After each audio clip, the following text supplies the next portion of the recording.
Hi friends, ఇది జున్ను. జున్ను అంటే ఇష్టం లేని వాళ్ళు ఎవరు ఉండరు. అలా అని మనకి ఎప్పుడు కావాలంటే అప్పుడు జున్ను కూడా దొరకదు. కాబట్టి ఇంట్లోనే మనం రెడీగా ఎప్పుడు కావాలంటే అప్పుడు చేసుకోవచ్చు. అది ఎలా అన్నది ఒకసారి నేను చేసి చూపిస్తాను. ఒకసారి మీరు కూడా ట్రై చేయండి. టేస్టీ టేస్టీ జున్ను చూసారు కదా ఎలా వచ్చిందో. దీనికి కావలసిన ఇంగ్రీడియంట్స్ చెప్తాను, ఒకసారి మీరు కూడా ట్రై చేయండి. జున్ను పౌడర్ అనేది మనకి కిరాణా షాపుల్లో దొరుకుతుందండి. కామధేనువు జున్ను పౌడర్ అంటే మీకు ఇస్తారు. అలానే ఒక 1/2 లీటరు పాలు తీసుకోవాలి. అలాగే ఇలాచి, మిరియాలు కొన్ని కొన్ని తీసుకోవాలి. అలాగే బెల్లం. పంచదార హెల్త్కి మంచిది కాదు కాబట్టి నేను బెల్లమే వాడతానండి.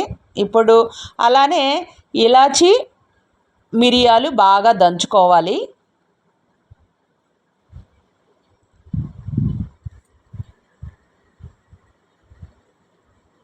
అలానే ఒక గిన్నె తీసుకొని అందులో జున్ను పౌడర్ వేసుకొని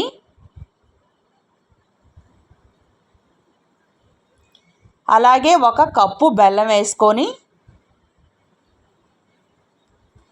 అలాగే మనం దంచి పెట్టుకున్న మిరియాలు, ఇలాచి పౌడర్ వేసుకొని కొంచెం కొంచెం పాలు వేసుకుంటూ కలుపుకోవాలి. ఉండలు లేకుండా బెల్లం బాగా కరగబెట్టాలి. చూసారు కదా, ఇలా కలిపితే బెల్లం కరిగిపోతుంది తొందరగా. కొన్ని కొన్ని పాలు వేసుకుంటూ ఉండలు లేకుండా బాగా కలుపుకోవాలి. అప్పుడే జున్ను మంచిగా వస్తుంది. చాలామంది జున్ను అంటే ఇష్టం లేని వాళ్ళు ఎవరు ఉండరండి. మనకి ఎప్పుడు కావాలంటే అప్పుడు రెడీ చేసుకోవచ్చు. ఈ పౌడర్ కానీ తెచ్చుకుంటే మనకి ఎక్కడైనా సరే కిరాణా షాపుల్లో దొరుకుతుంది. ఇది కామధేనువు జున్ను పౌడర్. సింపుల్గా అయిపోతుందండి. ఒక్క 5 మినిట్స్లో ఉడికిపోతుంది ఇది కూడా. ఇప్పుడు బాగా కలిపిన తర్వాత దీన్ని వడబోసుకోవాలి.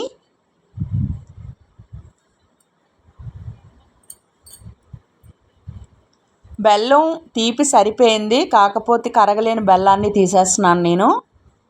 చూసారు కదా, ఇలా వడబోసుకోవాలి.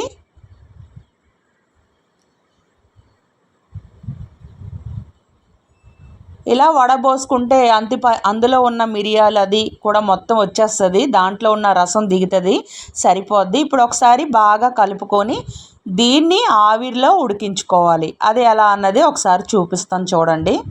ఫస్ట్ స్టవ్ పైన ఒక గిన్నె పెట్టుకొని దాంట్లో వాటర్ పోయాలి. ఆ వాటర్లో మనం వడబోసుకున్న ఈ మిశ్రమాన్ని దించాలి ఇలా. ఇప్పుడు దీన్ని ఆవిరి మీద ఉడకబెట్టాలండి. దీనిపైన అలాగే ఒక మూత పెట్టుకోవాలి.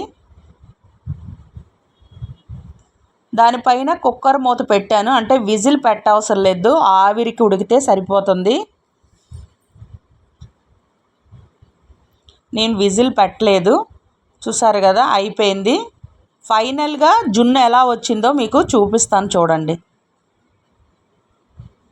లోపల ఉడికిందో లేదో చాకు పెట్టి ఒకసారి చూస్తే మీకు తెలిసిపోతుంది. అంటుకోలేదు, చూసారు కదా, అంటే అయిపోయింది జున్ను. ఫైనల్గా జున్ను రెడీ అయిపోయిందండి. ఇప్పుడు స్టవ్ బంద్ చేసుకొని దీన్ని చల్లారిన తర్వాత చూపిస్తాను నేను.